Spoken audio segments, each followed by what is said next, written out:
Let's build a local RAG application. And a local RAG application could be, for example, really practical if you want to build something out that is completely private. If you wanted to do your accounting and a lot more, you can build out your own local RAG applications similar to anything LLM, but in Flow-wise you have a lot more options and you can make your standalone applications. You can embed this wherever you want and you are really flexible with all the different models and things that you can eventually use.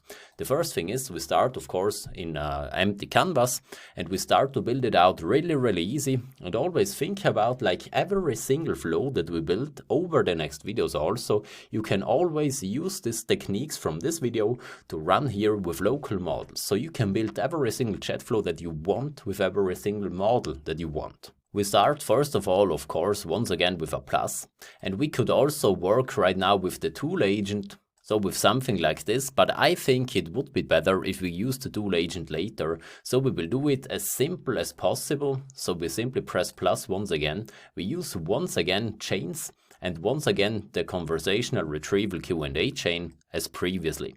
We press plus once again and then we use a chat model. So we can come, of course, to chat models and then we search this thing right here. Maybe you guessed it already right. You can use, for example, the chat local AI, but what I really like is the following. We simply scroll down until you find chat Ollama. And Chat Ollama is really nice, and also down here is something that is called Open Router. Also this thing is nice. I want to show you this in the next video briefly. But first let's just use Ollama. And with Ollama, you already guessed it how we can do these things here. First of all, we can simply open up our command prompt. So let's just type in CMD. Now we press Ollama serve, and Ollama is running on this URL. And you can see basically here that we already have this exact same URL, so this thing is running. Then we type in Ollama list in order to see what models we have installed. And what I want to use is Llama 3.2, the 3 billion instruct in float 16, so I can simply copy this model. Then we throw this aside, enter the model name. You can simply press on it and insert exactly this model. So copy paste, and there we are. Then the temperature 0.9 is for me fine, and I don't want to upload any images. Now we can connect the chat model with our chain, and right now we also need, of course, a vector store, and once again we do it as simple as possible. We come to vector stores, we scroll down, and we use the in-memory vector store, and we connect, of course, also the vector store. And then we do something really similar as previously, because we want to work as simple as possible.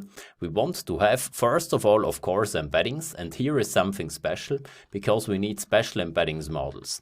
We come down to the embeddings models, and what I like to use are, of course, the Ollama embeddings, and these Ollama embeddings also work completely locally. So we will send out nothing to things like OpenAI or whatever. Everything stays on your computer. In order to use this embeddings model, of course, make sure that the URL is the right URL from your server. You can always control this here, and if it's not right, insert it. Then you need to give a model name. And in order to find a model that has also the embeddings, you can come to Ollama, you come to models, then you press on embeddings, and then you will find this, the Noemic embed text. This is the best embeddings model that you can find. It has over 33 million pulls. You can simply press on it and then you can copy this command. This is a really small model, only 270 megabytes, and this works also completely for free. And as soon as this thing is copied, you can simply throw it here in your terminal and send it out. But I have already installed this model, so you can see it also here, the Noemic embed text and so on. So you can also, if you have already installed it, simply copy this model name, and then of course we insert it in our Flow-wise instance right here. And boom, there we have it. And as soon as this is inserted, this will be our embeddings model, completely locally, completely for free, forever. Then of course we want to embed some documents, so let's just press plus. And right now, because we want to work like locally, we will most likely use a document loader that we can eventually also use with this local stuff. So let's just search for the document loaders. What I want to use for this generic example is, let's just say, either a PDF file, plain text. This is really easy to use. I hope you understand this. Let's just do something special, folder with files. And here we can simply connect this to documents. Should it be recursive, you don't have to accept this. What you have to give is the folder path. And what I want to use is simply this folder here where I have 4 different PDFs. There's the chain of draft PDF, the Doggo PDF, a PDF from a funnel that I have built out, and something about DocuSign. So this is also a personal document that I have signed up with DocuSign, so I would never ever want that OpenAI trains on this thing. So everything that we have to do is to simply copy the path of this folder. In order to do that, you press on this folder, copy path, we come back into Flowise and insert the path right here, and also make sure to delete this thing here and also that one, and then you are ready to rock. And what I also want to have is of course a text splitter, so we press plus once again and we search for the text splitters. So text splitter, the character text splitter would work, code text splitter not so much, HTML to Markdown also doesn't work, Markdown text splitter also does not work, and the recursive character text splitter would be my choice of weapon for this thing. So you can simply connect these two things. Then of course we give the chunk size with the chunk overlap. I think chunks of 1000 is fine here with an overlap, let's just say of roughly 150 should be fine for these. Always remember to make an overlap that makes somehow sense. There's also a PDF that is a bit bigger, also a bit messier, that's why I use a little bit more overlap. And then everything that we have to do is to make this clean. So let's just make it something like this so that we have a lot of space here.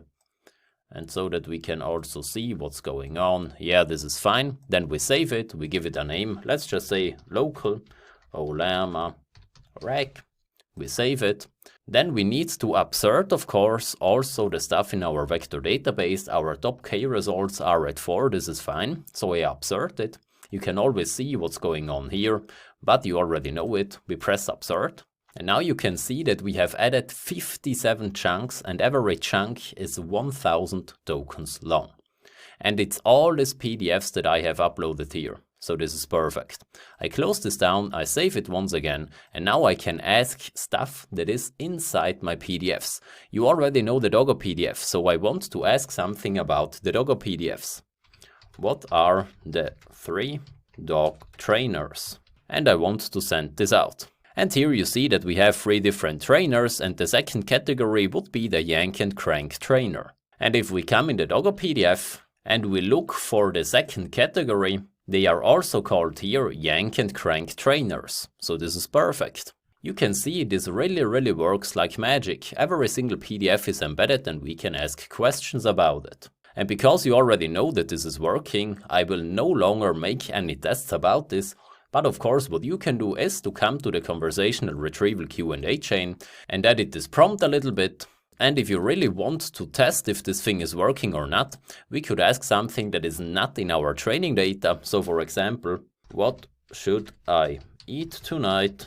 And then this thing should tell me, I'm not sure. I would at least guess that this is telling me this. I don't think that's a question about the provided context and so on, I'm not sure.